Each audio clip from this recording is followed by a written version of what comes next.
Hace 3 siglos, con la invención de la máquina a vapor y la revolución industrial, comenzaba una serie de mutaciones en el ambiente, consecuencia del calentamiento global. Esto trajo aparejado una serie de efectos nocivos para la salud, producto de la tala de los árboles. Por ejemplo, la propagación de enfermedades por la acción de los insectos o enfermedades asociadas al sistema respiratorio.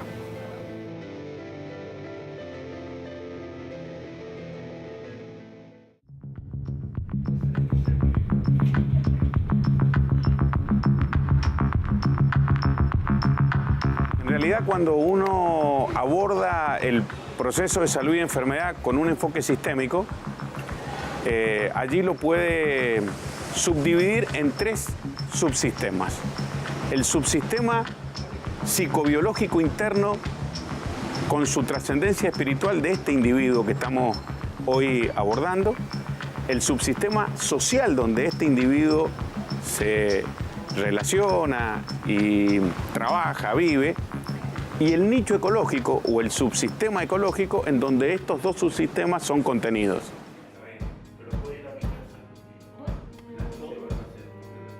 El cambio climático es el causante de la aparición de las llamadas enfermedades emergentes, que son enfermedades que hasta hace 40 años no se conocían.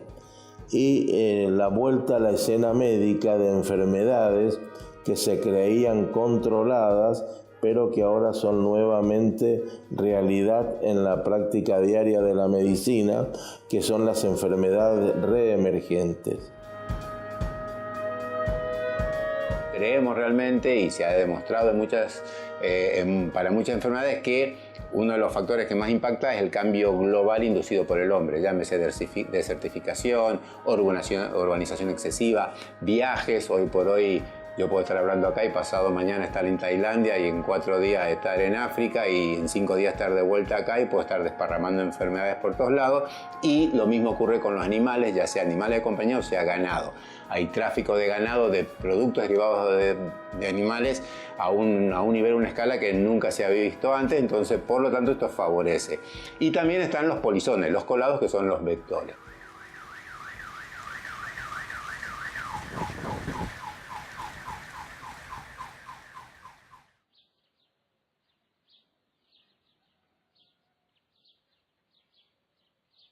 El cambio climático nos trae aparejado un cambio en el genio epidemiológico. Esto es decir, aparecen nuevas enfermedades, esto que nosotros decimos enfermedades emergentes.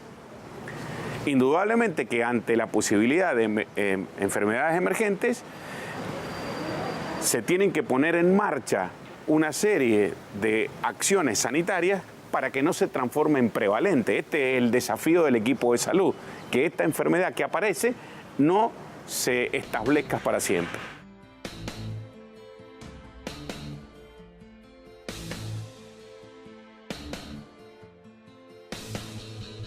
El impacto es grande y lo estamos viviendo y lo estamos sufriendo, incluso ha sido evidente en la última década. Terrible realmente el tema, porque enfermedades que antes eran desconocidas en la región, hoy por hoy ya son comunes y sumamente comunes. Entonces la pregunta es, de estas enfermedades llamadas emergentes, ¿por qué están emergiendo? Bueno, como todo, la explicación no es única, sino que es multifactorial. Y se sospecha, se cree, y en algunos casos ya se ha demostrado que el calentamiento global o el cambio climático antropogénico, o sea, inducido por el hombre en los últimos años, parece ser un factor importante. Quizá uno de los factores que más están afectando en lo que es las parasitosis específicamente, y dentro de las parasitosis las que más son afectadas por los factores ambientales y por lo tanto los factores climáticos, son aquellas que tienen hospedadores intermediarios, o sea, vectores que son invertebrados. Como vemos, las condiciones climáticas tienen gran influencia en las enfermedades transmitidas por los llamados animales de sangre fría. Pero el calentamiento global, además de afectar a la salud del hombre, perjudica a la de la especie animal. En Argentina estamos sufriendo lo que es la leishmaniasis visceral, enfermedad que Cuando yo cursé prácticamente ni la estudiábamos y hoy por hoy la leishmaniasis visceral es una enfermedad transmitida por un vector, por un tipo de mosquito, digamos, que afecta a perros y al ser humano y puede ser letal en estas dos especies. Antes era prácticamente desconocida en Argentina y ahora casos caninos se cuentan de a decenas de miles y casos humanos superan el centenar y se está expandiendo, o sea, cada año vemos nuevas provincias argentinas afectadas por esta parasitosis. Y otra enfermedad que venimos estudiando y siguiendo muy de cerca, que quizás es nuestra parasitosis o enfermedad parasitaria a la cual le hemos dedicado más esfuerzo, que es la fascioliasis, que es una enfermedad que afecta al ganado, principalmente pequeños rumiantes, pero también afecta a equinos, como estamos viendo ahora en un proyecto que estamos ya finalizando, y una muy importante zoonosis. Se calcula que hay millones y millones de personas en el mundo afectadas y en Argentina la casuística es mucho mayor a la que se suponía. ¿Por qué estamos viendo esta expansión también en la fascioliasis? No es transmitida por un vector que es un mosquito, sino por un caracol acuático, que o casualidad también es de sangre fría. Y al ser un caracol acuático también está directamente su vida es dependiente del agua que existe en superficie. Entonces cualquier alteración en lo que es la historia natural del agua, en los ciclos del agua, va a haber afectado la supervivencia de este caracol, de este vector. El cambio climático y la salud no se llevan bien, pero lamentablemente a veces van de la mano y es una realidad que debemos afrontar. En el próximo bloque, Teoría Práctica te sigue contando cómo es la relación y cómo nos vemos afectados los seres humanos a causa de las enfermedades producidas por el cambio climático. La inhalación de monóxido de carbono mata. No calefacciones tu casa con hornallas u horno. Mantén los ambientes siempre ventilados. Revisa que la llama sea azul. Eso asegura una buena combustión. Controla artefactos siempre con un gasista matriculado. Defensa Civil. Gobierno de Mendoza.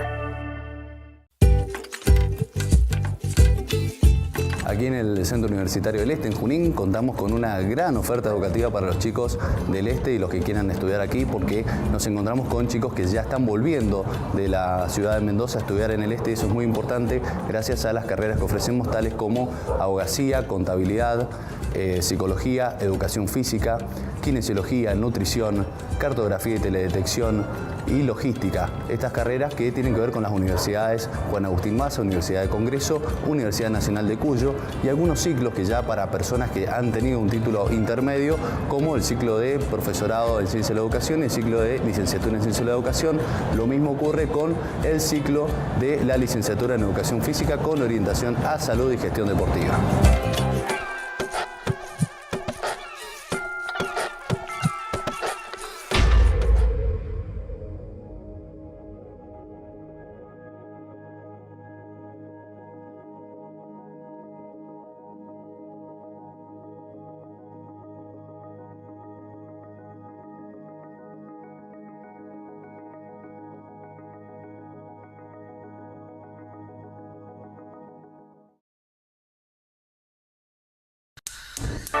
La inhalación de monóxido de carbono mata. En caso de percibir síntomas como dolores intensos de cabeza, náuseas y vómitos, zumbido en los oídos o impotencia muscular y somnolencia, acudir al hospital o centro de salud más cercano o llamar al 911. Defensa Civil. Gobierno de Mendoza.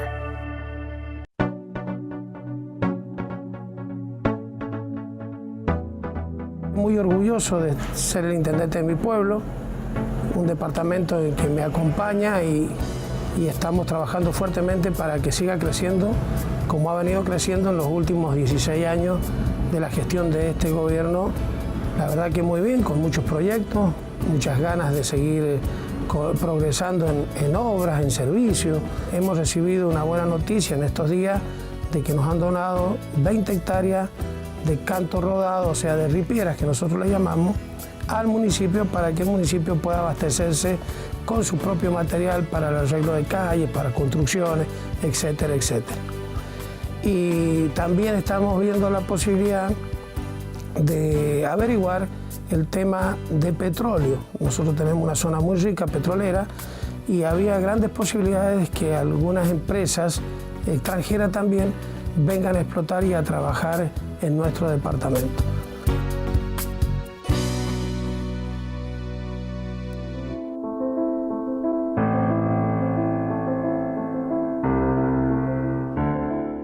Las alteraciones climáticas, efecto de las actividades realizadas por el hombre, hacen que se den una serie de factores que estimulan la aparición de nuevas enfermedades, las llamadas emergentes, y la reaparición de las que se creían aparentemente controladas, conocidas como enfermedades reemergentes.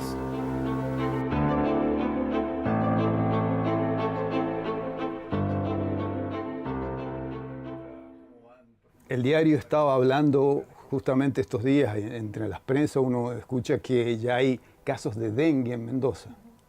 Es decir, no hace falta remontarse 30 años, posiblemente hace 10 años nadie hablaba de dengue en la provincia de Mendoza.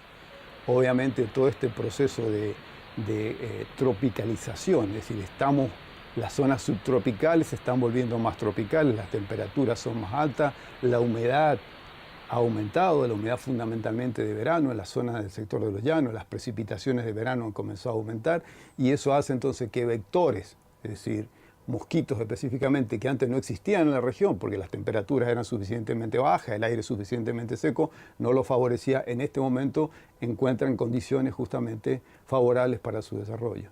Con lo cual entonces esos mosquitos que transmiten, que portan enfermedades como el dengue u otras que están circulando, comienzan a nombrarse y a ser comunes en la provincia de Mendoza. El dengue, una enfermedad viral que fue controlada gracias a los descubrimientos de Finlay, que fue el que descubrió que la Aedes aegypti la transmitía.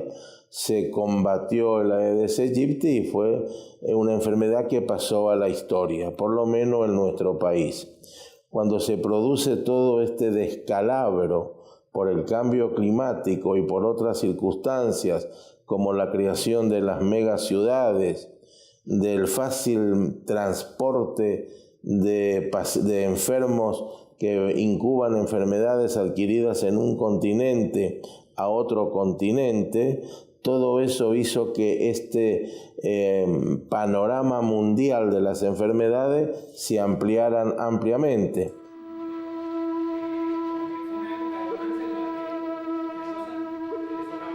Existe lo que se llama propagación de vectores, que es el transporte de estas enfermedades hacia regiones subtropicales. Como decirlo, tenemos todos los años un transporte de humedad que viene en el verano tanto del Océano Atlántico como del Amazonas. Este año se vio intensificado este transporte de humedad principalmente hacia la región de Cuyo y el noroeste de Argentina. Todo esto trae como consecuencia un tiempo, un clima, una estación más cálida, más húmeda, y esa humedad permite el desarrollo de enfermedades tropicales como el dengue, el Zika y otras enfermedades asociadas principalmente a los mosquitos. El otro gran problema es el chikungunya, otro virus transmitido por el Aedes aegypti, que comienza con sintomatología muy parecida a la del dengue, que es como una gripe fuerte, llamémosle así, cefalea, dolor a nivel ocular con ojos rojos. En el dengue se caracteriza sobre todo por el dolor retroocular, cosa que en el chikungunya existe pero no es tan profundo, una gran astenia y algo importante en el chikungunya, que son los dolores osteoarticulares que pueden llegar a durar hasta 2 años.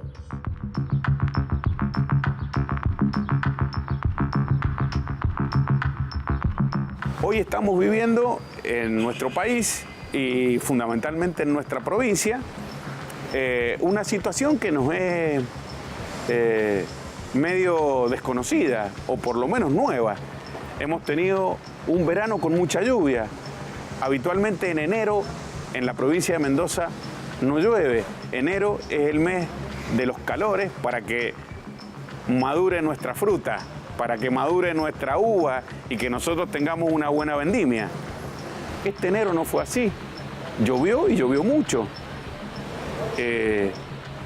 Este febrero también llovió y llovió mucho con respecto a lo histórico que tenemos de los meses de enero y febrero. Esto hace que nuestro clima sea más húmedo. Al tener un clima más húmedo, hay algunos insectos que se ven favorecidos en este hábitat. Y aquí aparecen nuevas patologías, como por ejemplo el dengue, como por ejemplo el Zika. El virus Zika es un virus que produce en general una enfermedad leve, también con inicio de síntomas parecidos a estas dos enfermedades que les he mencionado. El grave problema del virus Zika es que cuando pica a una mujer embarazada en el primer trimestre del embarazo, puede originar una enfermedad que se llama microcefalia, o sea, el nacimiento de niños con cerebros muy pequeñitos y que pueden llegar a ocasionar algún trastorno, no siempre, en la vida de ese niño. Y cuando pique en un adulto puede dar origen a una enfermedad neurológica o a signo-sintomatología neurológica que se llama el síndrome de Guillain-Barré, donde hay una parálisis por la cual la persona no puede caminar. A esta enfermedad también se la llama la enfermedad de las piernas de hule, porque están tembleques y no puede caminar. Teoría Práctica hoy te muestra cómo el cambio climático está afectando la salud de los mendocinos. Después de la pausa, hablaremos de las nombradas enfermedades respiratorias y cómo la tala de árboles fomenta su aumento.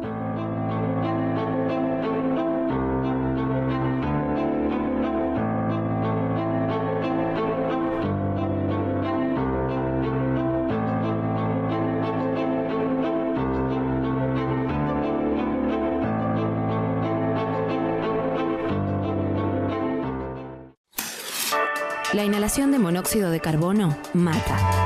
No calefacciones tu casa con hornallas u horno. Mantén los ambientes siempre ventilados. Revisa que la llama sea azul. Eso asegura una buena combustión. Controla artefactos siempre con un gasista matriculado.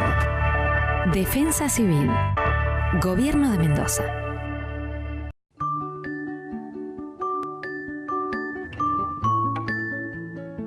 Acá en la Universidad Juan Agustín Maza contamos con la Facultad de Ciencias de la Nutrición, la que da dos títulos, el título de nutricionista a los 4 años y el de licenciado en nutrición a los 5 años. Somos una facultad que tenemos una gran trayectoria, 43 años, en todo lo que es el oeste de Argentina. También contamos con posgrados como novedad. También este año hemos comenzado con un intercambio de alumnos y docentes con Chile y con Perú, donde nuestros alumnos, cuando se encuentren en años más avanzados de la carrera, van a poder cursar un semestre o 2 semestres fuera del país y de esa manera intercambiar con docentes y con alumnos de otras universidades y enriquecer su formación profesional.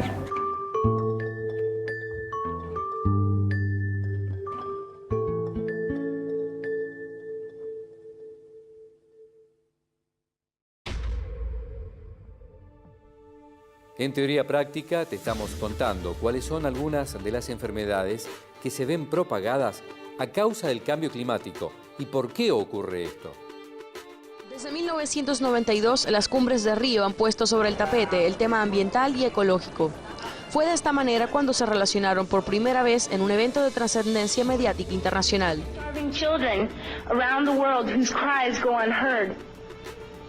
I'm here to speak for the countless animals dying across this planet because they have nowhere left to go. I am afraid to go out in the sun now because of the holes in our ozone. I am afraid to breathe the air because I don't know what chemicals are in it. Han contaminado el aire, han debilitado y perforado la capa de ozono, han saturado la atmósfera de gases que alteran las condiciones climáticas, con efectos catastróficos que ya empezamos a padecer. Los que tenemos algunos años más nos recordamos que en el año 92 se reúnen en Río de Janeiro más de 300 presidentes de países del mundo durante una semana a tratar un solo tema. Que yo recuerde, nunca ha habido una reunión tan masiva y con tantos presidentes y sobre un tema nada más, que era la Cumbre de la Tierra. Y yo tengo los recortes de aquel tiempo y a la conclusión final que llegan quienes dirigen el mundo es que en un mundo que hay tanta confusión y que está globalizado, pero que a veces no sabemos hacia dónde tenemos que hacer fuerza todos los seres humanos, la conclusión final es categórica y una sola. Dicen ellos, la preservación del planeta es lo prioritario. Porque aunque cada uno de nosotros tiene su vida, esa vida de ninguna manera se puede sostener sin los recursos que nos ofrece el planeta, si no tenemos agua para beber, alimentos y aire para respirar. Hace más de 30 años, cuando yo empecé a ejercer la medicina, para resolver los problemas de obstrucciones bronquiales, teníamos solo un medicamento. Hoy hay una buena cantidad de medicamentos, broncodilatadores asociados a corticoides, corticoides tópicos. Y sin embargo, la enfermedad respiratoria obstructiva sigue siendo una de las prevalentes, o sea, una de las más frecuentes. Indudablemente que el avance terapéutico o en la terapéutica no ha sido lo suficiente porque hay algo que nos está agrediendo. Y me parece que esto es producto de la agresión del medio ambiente a nuestro sistema respiratorio y en esto, por supuesto, que tiene mucho que ver el cambio climático. Hemos vivido muchos años pensando que la atmósfera que nos recubre este mar de aire era infinitamente grande, nunca se iba a deteriorar. En realidad es una capa muy fina de apenas 10 kilómetros y se está contaminando a una velocidad tremenda y eso está haciendo, por ejemplo, que las enfermedades respiratorias, como el asma, como el cáncer de pulmón, aumenten decenas de veces.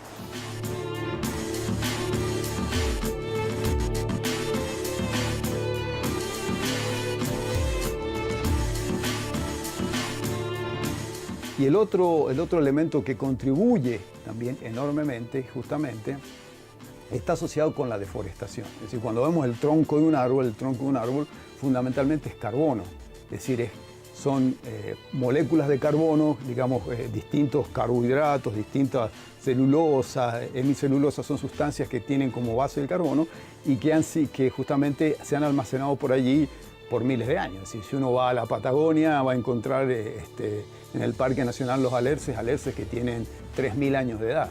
Es decir, que hace 3.000 años vienen acumulando carbono. Ahora, cuando los cortamos, los quemamos, lo que hacemos es liberar, es todo el proceso inverso. Estamos liberando ese carbono, ese dióxido de carbono, en forma de dióxido de carbono, que el árbol acumuló por miles de años. Entonces, los procesos de deforestación, fundamentalmente en las zonas subtropicales, es decir, todo el cambio que ocurrió en nuestro país, en el norte de nuestro país, donde parte del Chaco ha sido cambiado, digamos, para la expansión de los cultivos de la soja, están produciendo justamente también liberación de dióxido de carbono.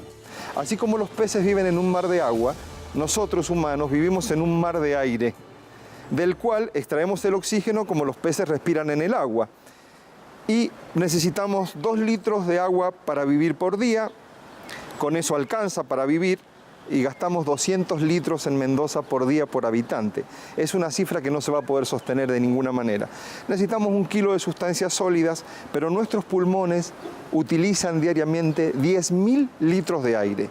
Entonces, todas las cosas que echemos al aire, las vamos a tener que respirar 10.000 litros por día de esa sustancia. Una molécula de CO2 que lancemos a la atmósfera vive 500 años en la atmósfera. O sea, yo sé que es necesario usar el automóvil, pero cada vez que quememos combustibles fósiles, que andemos en automóvil, que lancemos humos, esas sustancias van a estar 500 años en la atmósfera y van a traer un montón de efectos para nosotros y para las generaciones que vienen. La mitad de la población de Chile vive en medio de esta capa de veneno. Sobre el futuro... Nuestro país vecino, Chile, la ciudad de Santiago, una de las problemáticas más importantes que tiene es su contaminación y por eso hay momentos en que nuestros vecinos impiden la circulación de autos para que esta contaminación ambiental no afecte el estado de salud. Entonces, empecemos cambiando nuestra forma de pensar. Empecemos pensando que la sequía no es el lugar de la basura, que tenemos que cuidar más la energía, es decir, que tenemos que ser mucho más eficientes en el uso de energía, es decir, apaguemos todas las luces que son innecesarias. No dejemos, también estamos viviendo en una zona árida donde el agua es clave y es fundamental, no dejemos que el agua se derroche. cuidemos los espacios verdes, porque son claves, son nuestros pulmones, es el único sector que tiene la capacidad aquí en la región de absorber justamente en todo el mundo, justamente de absorber los excesos de dióxido de carbono que nosotros estamos emitiendo. No hay que ser tampoco demasiado tremendistas, sí hay que tener en claro que hay que cuidar los recursos naturales, y una visión que tenemos un grupo de ecologistas que también quiero transmitirles es que el planeta Tierra, así como lo ven, no es una roca, un pedazo de agua y de roca que da vuelta en el espacio, funciona como una gran célula viviente.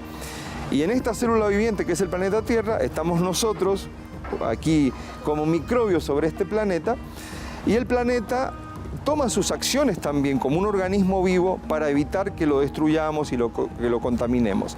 Necesitamos conciencia ecológica. Los antiguos aborígenes de América, los antiguos egipcios veían al planeta como una madre viviente que nos daba todo. Y esta es la realidad. ¿Quién nos alimenta diariamente? ¿De dónde sacamos las cosas que comemos? Del planeta, es nuestra madre, y ellos lo veían como una madre viva.